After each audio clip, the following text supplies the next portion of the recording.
Assalamualaikum warahmatullahi wabarakatuh. Alhamdulillah, wassalatu wassalamu ala Rasulillah wa ala alihi wa ashabihi wa man tabi'ahu wa wala. Alhamdulillah, kita mengucapkan syukur kepada Allah kerana dengan limpah kurnia-Nya kita dapat meneruskan majlis ilmu kita pada tengah hari ini, menyambung pelajaran yang lalu, menghuraikan ayat Rabbil Alamin, Tuhan yang memerintah ataupun Tuhan semesta alam.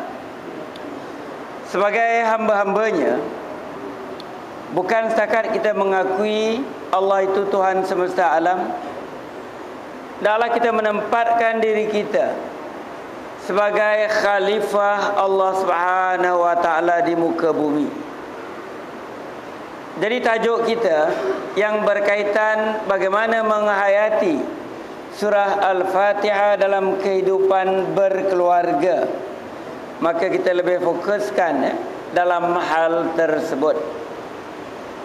Kita telah menjelaskan bahawa pertama, bila ingin menjadi khalifah dalam kehidupan berkeluarga, sama ada suami atau isteri, mestilah benar-benar boleh menerima prinsip tanggungjawab. Minggu lalu dijelaskan sifat yang kedua dalam kehidupan berkeluarga, janganlah melakukan kezaliman, bersikap fasik, fajir, lalai terhadap Allah, dan bertindak melanggar batas-batas yang ditetapkan. Kemudian hari ini kita bincangkan sifat yang ketiga sebagai khalifah dalam kehidupan berkeluarga. Hendaklah cuba menjadi orang-orang yang berilmu, berakal, cerdas, dan berkemampuan intelek dan fizikal. Ilmu adalah merupakan satu perkara yang tidak dapat dipisahkan dari orang yang beriman. Kita diingatkan, man arada dunya fa'alaihi bil ilmi wa man arada akhirah fa'alaihi bil ilmi wa man aradahuma fa'alaihi bil ilm. Yang bermaksud, kalau kita inginkan kesejahteraan hidup di dunia, mestilah kita ada ilmu. Kalau kita hendakkan kesejahteraan hidup di akhirat, mestilah kita ada ilmu. Dan kalau kita ingin kedua-duanya, kebahagiaan di dunia dan kebahagiaan di akhirat, hendaklah kita juga mempunyai ilmu. Jadi dalam kehidupan berkeluarga, setiap yang melangkahkan kaki, setiap yang memulakan hidup berkeluarga, hendaklah berilmu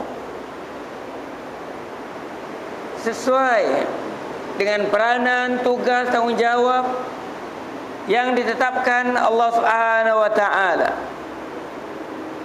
Sebagai seorang suami, katalah, kalau kita tidak ada ilmu dalam kehidupan berkeluarga, kita tidak akan dapat membina keluarga itu dengan baik.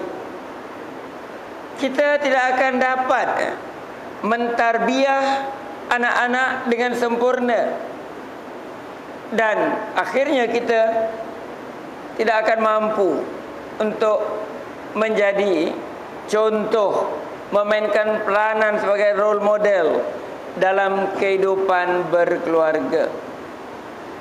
Demikian juga seorang isteri, kalau tidak punya ilmu yang sesuai dengan tugas dan tanggungjawabnya, sama ada sebagai seorang isteri, sebagai seorang ibu, tentulah ia akan menghadapi kegagalan.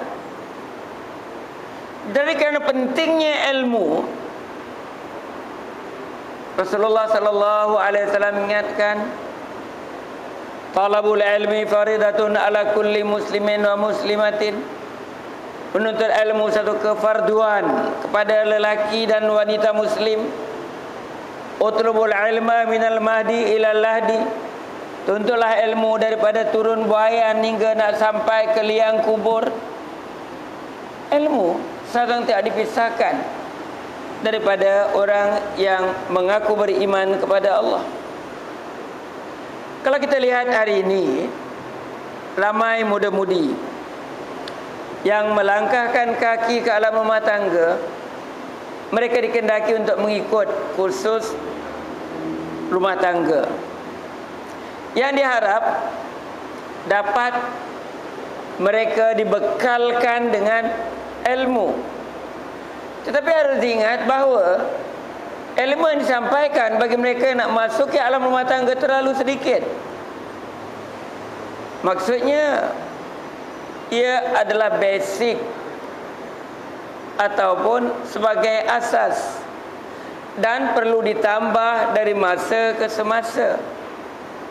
Katalah bila seorang wanita menjadi ibu, yang mana selalu disebutkan al-ummu madrasatun.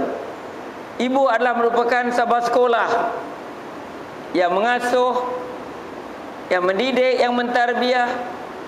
Bagaimana guru ini dapat mengasuh kalau dia kekuntangan ilmu? Demikian juga seorang ayah yang dianggap sebagai master disiplin dalam rumah tangga, kalau tidak memahami sedikit sebanyak tentang cara ataupun pendekatan dalam mendidik anak-anak, dia akan mendidik anak seperti dia dididik oleh ibu bapanya. Ini adalah merupakan suatu yang berlaku dalam masyarakat. Mak bapak tak ada ilmu bagaimana untuk mendidik anak-anak. Jadi mereka mendidik anak-anak seperti ia dididik semasa kanak-kanak. Sedangkan suasana persekitaran, keadaan anak-anak itu adalah berbeza. Selalu kita dengar orang kata, dulu bila ibu bapa membeliakkan mata, katalah waktu saya kecil dulu, waktu bapa membeliakkan mata, kita rasa takut. Kita rasa takut. Apa sebab orang tua ni marah? Artinya dia punya body language tu kita faham, dan terus kita membuat reaksi yang menampakkan bahawa kita hormat mereka. Tapi hari ini, katalah bila kita ada cucu umpamanya, kita beliak mata dengan cucu kita akan katakan iyan tu dia.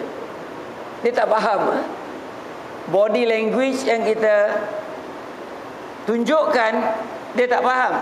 Dia kena cakap, kerana anak sekarang tak terbiasa dengan suasana seperti itu. Kerana itu pendekatan yang sesuai dengan keadaan persekitaran, kemampuan kita hendaklah kita tingkatkan supaya mampu untuk menyahut cabaran-cabaran yang seperti itu. Jadi kalau kita nak menjadi khalifah Allah Subhanahu wa taala, kita tidak boleh memadai dengan ilmu yang kita ada. Kita perlu tambah, sama ada dengan menghadiri kelas-kelas, dengan membaca buku-buku yang memang sesuai dengan keperluan kita, tidak menyimpang daripada akidah, atau kita boleh dapat bahan-bahan maklumat daripada internet dengan syarat kita boleh menilai sama ada ia itu betul, salah dan sebagainya. Jadi inilah masalah yang kita yang sedang dihadapi oleh masyarakat hari ini. Untuk menjadi khalifah dalam kehidupan berkeluarga pun, kita berhadapan satu masalah. Karena khalifah Allah Subhanahu wa taala di muka bumi ini, selain ada ilmu fardu ain, dia ada ilmu fardu kifayah. Kalau fardu ain kira-kira dapat melepaskan tanggungjawabnya. Artinya kalau seorang ayah, cukuplah ilmu itu untuk dipraktiskan bagi membina keluarganya. Demikian juga seorang ibu. Kerana dalam kehidupan berkeluarga, kita cuba melahirkan satu generasi yang lebih baik daripada kita. Bukan kita nak anak itu sama seperti kita, tapi kita nak generasi yang kita tinggalkan itu lebih baik daripada kita. Pernah saya terangkan bahawa kalau 20 tahun dulu, orang yang ada O level 20 tahun, 30 tahun dahulu, mudah dapat pekerjaan, malah boleh naik ke jawatan yang lebih baik. Tapi hari ini tentunya keadaan berbeza. Mungkin dengan diploma akan datang, mungkin diploma pun terpaksa berada di baris paling belakang kerana orang lain mempunyai kemahiran-kemahiran yang lebih tinggi. Itu dari sudut kita memastikan bahawa anak-anak itu adalah lebih baik daripada kita. Dan dari segi kerohaniannya pula, kita juga mengharap anak-anak itu lebih baik daripada kita. Kerana cabaran yang kita hadapi dengan cabaran yang dihadapi oleh anak-anak itu akan berbeza. Ini satu yang perlu disedari oleh semua pihak. Bahawa menjadi khalifah dalam kehidupan berkeluarga pun bukan satu perkara yang mudah.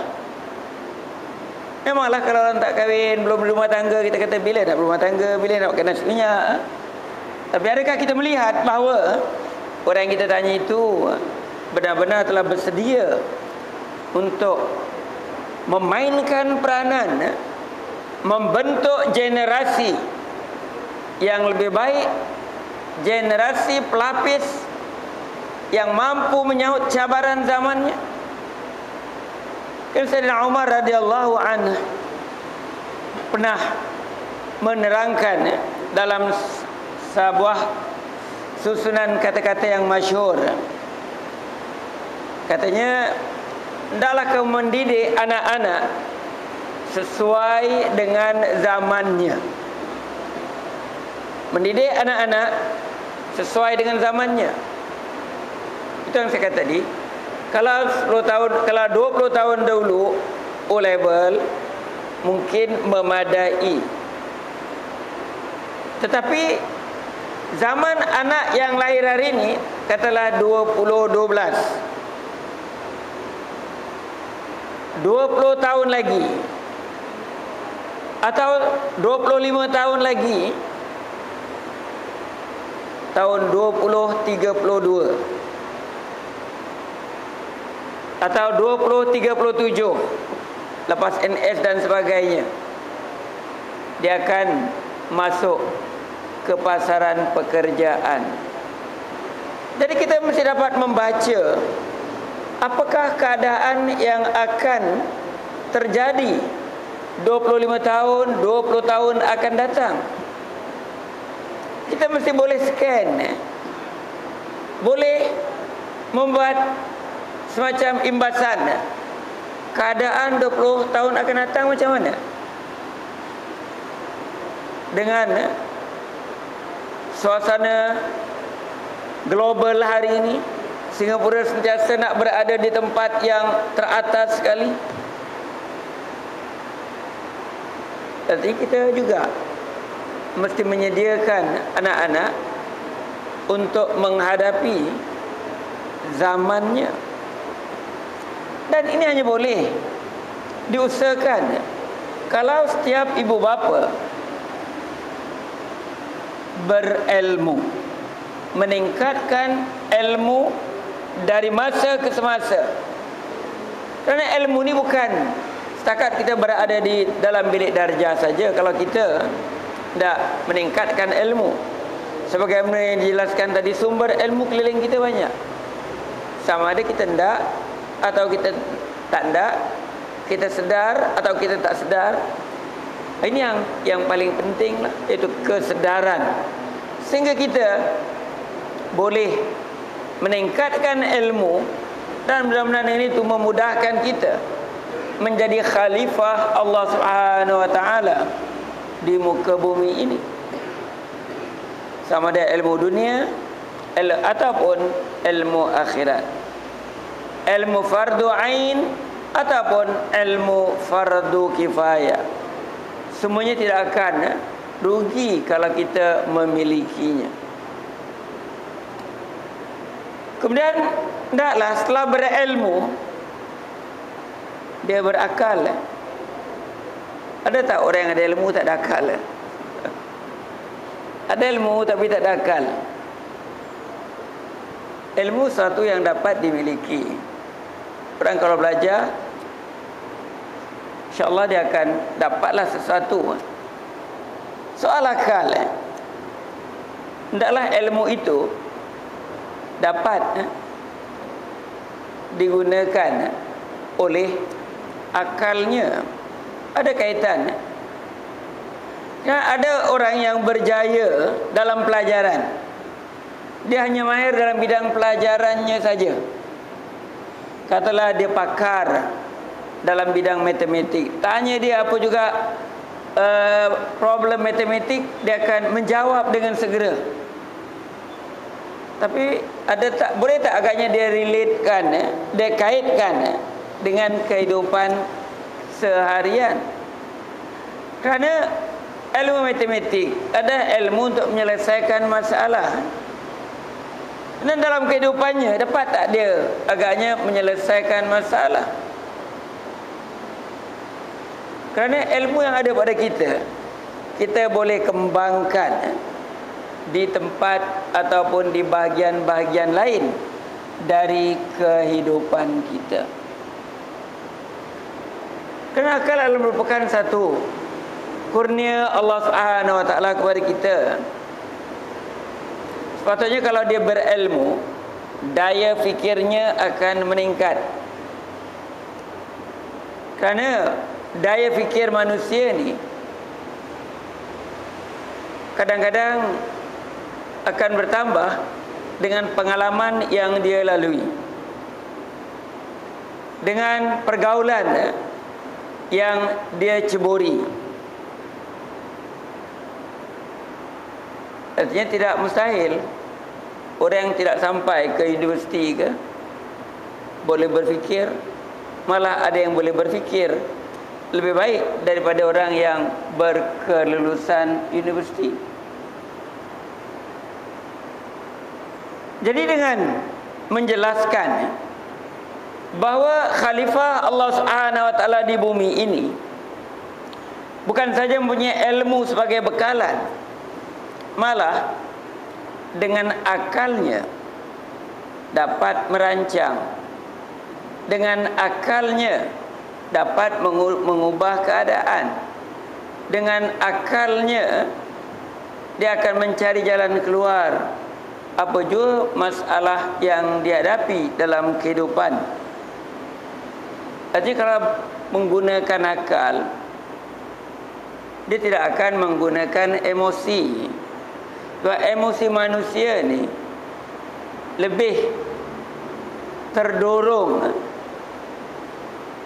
bertindak tanpa ditapis oleh akal. Jadi kerana itu kehidupan berkeluarga hendaklah dilalui dengan mempunyai daya fikir sebab akibat suatu itu terjadi dan bagaimana cara untuk mengatasi. Pagi tadi ada seorang hamba Allah umur 80 tahun lebih, dah berumah tangga lebih kurang 11 tahun. Dia ada hadapi masalah dengan isteri dia. Kemudian setelah ada masalah, dia tinggalkan isterinya selama lebih 3 bulan, tak ada bagi nafkah, dengan anggapan isterinya itu salah, ditinggalkan begitu saja. Artinya walaupun berumur 80 tahun, walaupun pengalaman bekerja begitu lama dahulu, tapi bila mengenepikan akal, ikut emosi, dia akan berhadapan dengan masalah. Saya terangkan kepada dia, kalau ditinggalkan begitu saja tanpa nafkah, dan dia merasakan perbuatannya itu betul, isterinya jika mengadu ke mahkamah dan dapat dibuktikan dia tidak memberikan nafkah dan telah ditinggalkan selama waktu yang tertentu, isteri tadi boleh mendapat haknya untuk mengelakkan daripada dizalimi, ditinggalkan begitu saja. Dia mendapat keadilan. Saya beritahu kepada hamba Allah ni lah. Dan untuk menunjukkan bahawa umur 80 tahun sepatutnya pengalamannya banyak, sepatutnya tak menggunakan perasaan, tapi dia ikutkan perasaan dan mengenepikan pertimbangan akal. Jadi khalifah Allah Subhanahu wa taala dalam hidup berkeluarga, dia akan memikirkan apa kesan kalau dia buat. Adakah itu salah atau tidak dari segi agama? Dan adakah dia akan ditanya Allah Subhanahu wa taala di akhirat kelak apabila bertindak tidak mengikut akalnya? Jadi dalam hal ini kita lihat ramai orang yang mendirikan rumah tangga lebih menurutkan emosi daripada akal. Artinya kemampuan untuk berfikir di kalangan masyarakat kita sebahagiannya belum begitu baik. Dan bagaimana dia bersedia untuk menjadi khalifah Allah Subhanahu wa taala di muka bumi ini, yang mana Allah Subhanahu wa taala jelaskan kepada malaikat, a'udzubillahi minasyaitonirrajim, inni ja'ilun fil ardi khalifah. Khalifah yang mengatur, khalifah yang akan melaksanakan perintah Allah Subhanahu wa taala. Jadi kemampuan berfikir adalah sesuatu yang penting. Kalau kita kata waktu kecil kita agaknya kurang berpeluang untuk menuntut ilmu kerana itu daya fikir kita kurang baik, ini bukan sebagai alasan. Kerana di dalam Al-Quran juga Allah Subhanahu wa taala mengingatkan kita, a'udzubillahi minasyaitonirrajim, fas'alu ahla dzikri in kuntum la ta'lamun. Bertanyalah, is'alu, fas'alu, maka bertanyalah ahla dzikri, orang-orang yang mahir, sekiranya kamu tidak mengetahui. Ini yang Allah Subhanahu wa taala perintahkan. Kalau kita rasa kita kurang ilmu, kalau kita rasa kita daya fikir kita agaknya tak sampai, kita kena tanya orang. Cuma sikap manusia yang ego ni, ini pun satu masalah. Bila egonya terlalu tinggi, dia tak akan bertanya kepada orang. Dia rasa dia betul, dia rasa dia bijak. Ini dah bukan lagi sifat yang dimiliki oleh orang yang beriman. Maksudnya bukan lagi sifat khalifah Allah Subhanahu wa taala. Kalau dia sombong, tak nak, orang Melayu kata bodoh sombong, dah bodoh sombong pula tak nak bertanya. Katanya orang macam ni dah memakai sifat-sifat syaitan lah, kerana kesombongan yang ada padanya. Ini pun berlaku dalam kehidupan berkeluarga. Bila ada masalah, dia buat sendiri keputusan, tak nak rujuk kepada keluarga yang lebih berpengalaman, kerana mereka rasa ini rumah tangga dia yang berhak menentukan. Selalu orang fikir dia hak dia. Dia tak fikir hak orang. Selalu difikirkan kepentingan dia. Dia tak fikirkan kepentingan anak-anak yang terjejas daripada keputusan yang diambil. Ini dari sudut ilmu, kadang-kadang orangnya ada ilmu, tapi daya fikir dia yang tidak menilai akibat daripada tindakan-tindakan itu dikaburi oleh perasaan dan emosi. Demikian juga kalau nak jadi khalifah Allah Subhanahu wa taala, kita mestilah dalam hidup berkeluarga kita cerdas. Atau kita kata kalau cerdas semacam cerdik, dan kita dapat berfikir lebih daripada biasalah. Ini dimaksudkan sebagai anggota sebuah keluarga, sama ada suami atau isteri. Kalau mereka tidak cerdas, mereka boleh diperdaya. Kalau mereka tidak cerdas, mereka akan dihanyutkan oleh persekitaran. Kalau mereka tidak cerdas, maka mereka akan tertinggal. Peluang-peluang untuk mereka akan direbut oleh orang lain kalau tidak cerdas. Dan juga kalau tidak cerdas, dia tidak akan membina masa depan yang dapat memberikan manfaat kepada mereka, dan tidak dapat memberikan sesuatu yang lebih baik kepada anak-anak. Hari ini kita dapat lihatlah, katalah ibu bapa yang agak berada di middle income group, alhamdulillah mereka punya rezeki yang lebih. Tapi bila mereka terlalu memanjakan anak-anak, dengan anak-anak tu mencari brand yang mahal-mahal dengan alasan dia mampu, apa salahnya? Kalau dulu agaknya waktu dia kecil mak bapak belikan dekat kaki lima murah, sekarang mereka mampu pergi dekat Robinson ke, pergi dekat Bugis ke mana ke, beli yang mahal-mahal. Adakah ini keperluan? Adakah ini adalah merupakan keperluan anak-anak ataupun keperluan ibu bapa?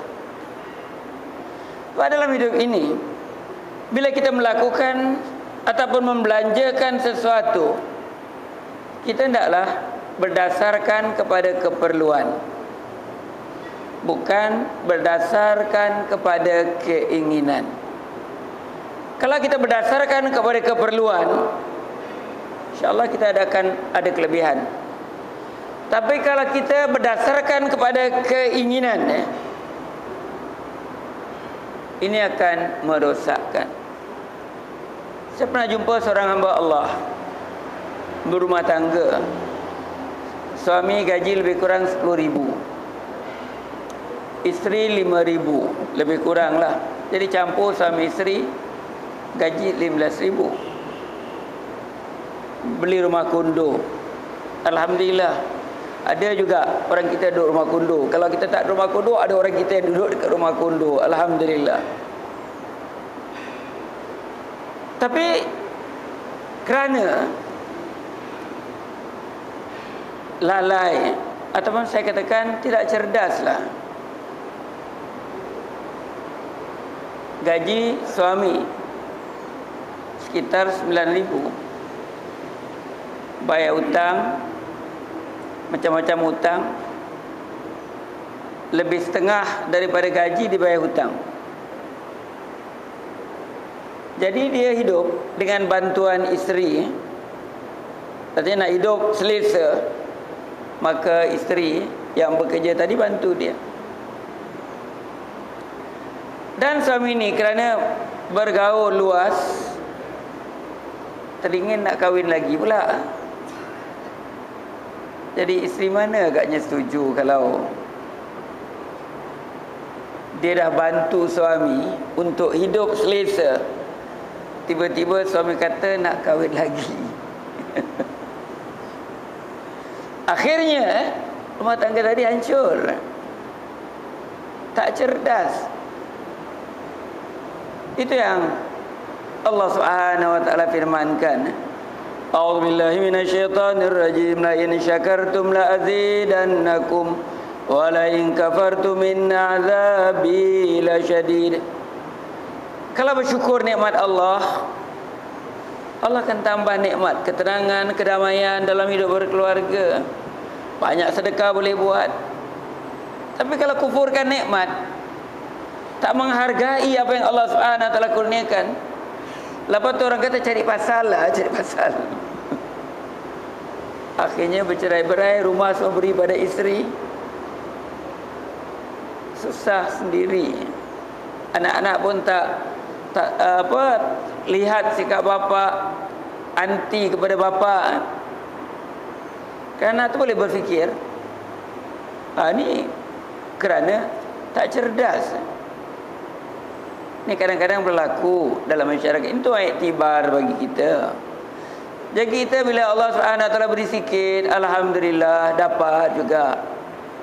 Kita penuhkan yang sedikit itu, kita ambil yang sedikit itu untuk memenuhkan keperluan kita, alhamdulillah. Tapi kalau kita tidak bertindak dengan baik, akan lebih menyusahkan.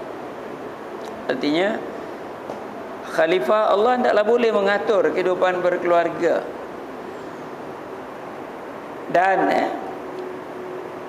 juga berkemampuan dari segi intelektualnya. Tadi kita kata boleh berfikir, artinya daya intelek juga hendaklah dipertingkatkan, supaya dengan itu dapat mentadbir rumah tangga, dapat memberikan kerjasama. Dengan bekerjasama